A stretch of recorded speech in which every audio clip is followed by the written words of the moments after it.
Up to now, the stories I've shared with you were born from ancient pacts, from whispered legends and fears hidden in the folds of folklore. These were secrets guarded by communities, by families, by traditions. But there's another kind of secret, a more modern, colder, and perhaps more relentless type, the corporate secret. Large industries, in their incessant search for resources, dig deeper than any explorer, map territories no government knows, and sometimes they find things that weren't on geological maps, anomalies that defy science and common sense. And when that happens, the protocol isn't superstition or prayer. It's a confidentiality agreement, a mass dismissal, a fabricated bankruptcy, silence bought with money and fear. After looking into the abyss of the sky and the depths of the earth, I felt a need to return home, not just to my apartment, but to the world we live in, the world of the everyday, of the concrete, of the trivial. I thought that perhaps the monsters we can understand, those made of memory and human pain, would be a refuge. I wanted to investigate the ghosts we ourselves create and then forget, the tragedies we paved over with shops, food courts, and car parks. I wanted to understand how a place, which for thousands of people is a symbol of leisure and consumption, can be, for others, a memorial of a day that should never have happened. My search for a more earthly horror led me to one of the most public and safe places imaginable, a shopping center. Good evening, or good morning. I am the Enigma. Today's investigation is different. It doesn't take place in an isolated forest or a solitary tower. It happens in broad daylight, surrounded by thousands of people. It's a story about a ghost that isn't a single person, but a crowd. I'm going to tell you the story of a phantom gathering that haunts one of the largest shopping centers in London, a group of young people who meet in silence, and of the tragic secret that hides behind the apathy in their eyes and the silence in their steps. This is a story that asks us, on the ashes of what stories did we build our modernity? And before we enter this shopping center, if you also believe that every place has a secret history, leave your like to support this investigation. And if you're new to this channel that tries to find meaning in the dark corners of reality, subscribe and hit the bell. Each of you helps me prove that we shouldn't be afraid to look at what has been forgotten. Let's go in. It all started with an email with the subject, Phenomenon at Sunbeam Shopping Center. The name of the shopping center is fictitious, for reasons you will understand. The sender was Richard, a security guard there for 8 years. His text was that of a practical man, confused and a little scared. He wrote, "Dear the Enigma, I work the day shift at Sunbeam. I liked your channel because you take things seriously. And I'm seeing something here that no one can explain, and the management is trying to hide. Every 2 or 3 months, always on a Saturday afternoon, it happens. Out of nowhere, a huge group of teenagers appears in the shopping center, like a flash mob, but it's weird. First, there are many of them, maybe 200, and they appear suddenly, already in the middle of the food court or the main corridor. No one sees them arriving. Second, they are completely silent. They don't talk, they don't laugh, they don't run. They just walk, in a group, but each in their own world. Their clothes are also strange. They look like they're from the 80s, early 90s. High-waisted jeans, band t-shirts no one listens to anymore, old haircuts. They don't steal, they don't break anything. But man, the feeling they cause. It's hard to explain. When they pass, the air gets cold. People around start to feel unwell. A sadness, an anguish that comes out of nowhere. I've seen people having panic attacks and running out without knowing why. After about an hour, they disappear. In the same way they appeared, they simply disperse and vanish into the crowds. Management knows. We have orders not to intervene, to act as if nothing is happening. They say it's some kind of artistic performance, not to cause panic, but I know it's not. There's something very wrong with those young people. If you're interested, I can show you the recordings. No one deserves to feel what I feel when I see them arriving. Richard's email was the perfect gateway to the kind of mystery I was looking for. An urban, modern mystery, witnessed by many, but understood by none. I replied immediately. I told him, "Richard, I have all the interest in the world. Show me the recordings." I met Richard at a cafe outside the shopping center after his shift. He was a robust man, with the tired look of someone who has seen everything, but who had finally seen something he couldn't process. He slipped me a USB stick under the table, like in a spy movie. "Don't tell anyone it was me," he said. I went back to my apartment and opened the files. There were dozens of video clips from different cameras and different dates over the last 2 years. And Richard's description was perfect. The image quality was grainy, typical of security cameras. But the phenomenon was clear. In one clip, the food court is normal, full of families having lunch. In a second, the image flickers slightly, a compression glitch. The next second, a group of about 50 young people are there, in the middle of everyone, walking in silence. They didn't enter by any escalator, by any corridor. They simply appeared. I observed their behavior. They walked aimlessly, their eyes empty, fixed on nothing. They passed by people who seemed not to notice them directly, but who instinctively moved away, made way, with an expression of discomfort on their faces. It was as if the young people emitted a force field of melancholy. The images were disturbing, but the true key to the mystery was not in what they showed, but in what they didn't show.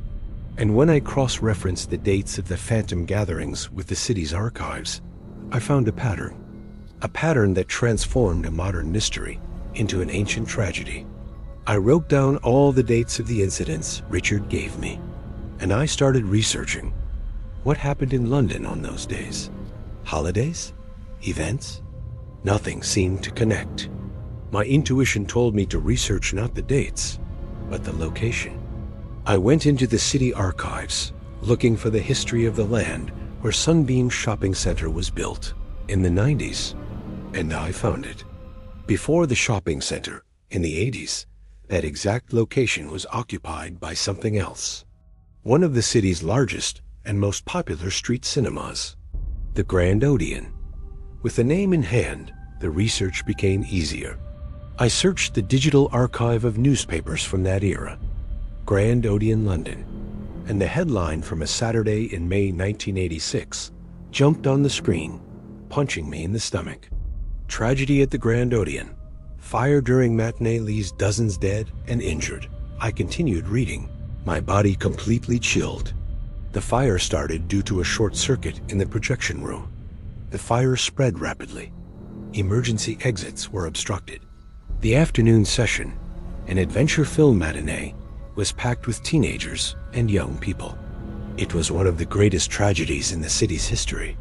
Dozens of young people, aged between 14 and 20, died of asphyxiation or burns.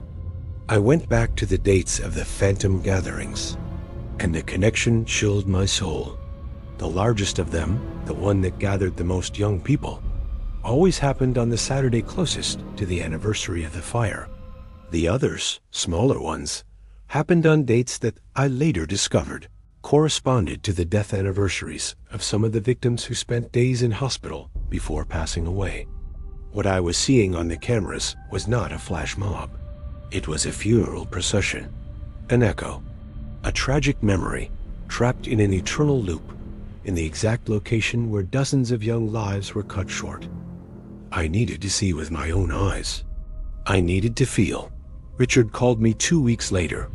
"Enigma, it's happening again," he said. "The atmosphere is getting heavy. I think today's the day." I went to the shopping center, but this time I wasn't a consumer. I was an observer, a ghost among the living, looking for other ghosts. I sat at a table in the food court, a spot with a wide view of the floor. I had a hidden lapel microphone and a small camera in my jacket.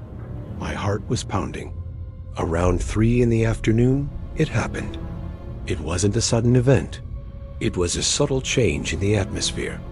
The noise of the shopping center, the cacophony of conversations and music, seemed to decrease in volume, as if someone was slowly turning a dimmer knob on the world's sound. The air grew colder, and the people around me started to get restless, without knowing why. Couples stopped talking. Children stopped crying. A strange and heavy silence began to settle. And then I saw them. They didn't appear from a single place. They emerged from the crowd, as if they had been walking among us all along, but only now had they become ... visible. A boy with 80s hair appeared near the escalator. 2 girls with high-waisted jeans near a fast food restaurant. A group of 5 or 6 near the cinema. Silent, empty. Here begins what's truly frightening. They started walking, aimlessly, but in a kind of collective flow. They passed by tables, by shops, by kiosks, and I felt it. The wave of cold and sadness that Richard described. It was a physical pain, an anguish that gripped your chest, a longing for something you never had, a nameless fear. It was the raw emotion of tragedy, radiating from them in waves. I saw a mother hug her small child and rush out of the food court with a panicked expression on her face, without understanding what she was feeling. I saw a group of noisy teenagers fall silent and look at each other, confused. I stood up and walked towards them. I needed to get close. When one of the young people, a boy who couldn't have been more than 16, passed by me, I felt as if I had plunged into icy water. But I forced myself to look at him, to face him. His face was pale, his eyes completely empty. He didn't see me. He looked right through me. That's when I looked at the floor. The shopping center floor was made of white marble, polished like a mirror. I saw the reflection of the tables, the chairs, the living people, but I didn't see their reflection. Wherever the crowd of young people passed, the floor reflected only empty space. They had no weight, no shadow, no reflection. They were images projected by time, holograms of pain. I stood there, in the middle of the food court, as the silent procession passed by me. A living man in a corridor of memories. And for the first time in my life, I didn't feel fear of ghosts. I felt a compassion and a sadness so profound that they almost suffocated me. I went home and plunged into the history of the Grand Odeon. The reports from that time painted a picture of horror and negligence. The fire started in the projection room, due to old and overloaded wiring. The highly flammable acoustic insulation material on the walls turned the place into a death trap in a matter of minutes. The articles contained testimonies from survivors.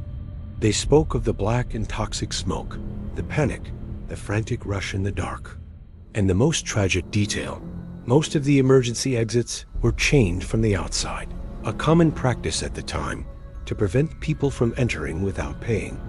Dozens of young people who were there for an afternoon of fun, to see an adventure film, to perhaps meet friends or a girlfriend, died of asphyxiation or burns.